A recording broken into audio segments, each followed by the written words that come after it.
To expire, Bowie worked on ideas for a new album with disco producer Nile Rodgers. I say freak. Calls me downstairs from my room and he says, yeah, Nile, I got this song and check this out. And I'm sitting there and I'm waiting and he starts playing this song. And I don't remember exactly what it sounded like, but if the harmonic structure for Let's Dance is like, you know, something like that, instead of it going like, right, it went something like,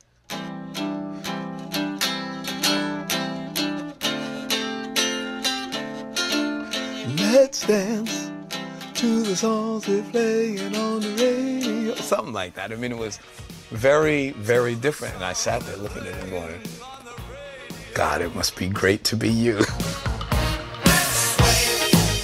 Wow, color lights up your face. And then he played this song that he and Iggy had written called China Girl. And he told me in no uncertain terms that these songs were hits.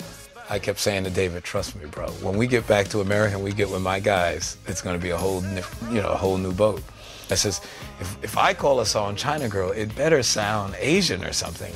And I reluctantly played, I said, see if you can get into this. And I went,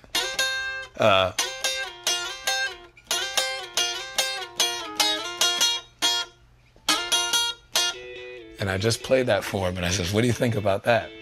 And I think he said something like, that's fantastic. And I went, cool, well, if you like that, then dig this. And I had already rehearsed it with the band. Let's Dance is Bowie's greatest commercial album. It sold 6 million copies, made £2 million by 1984, and took his income to 56 million.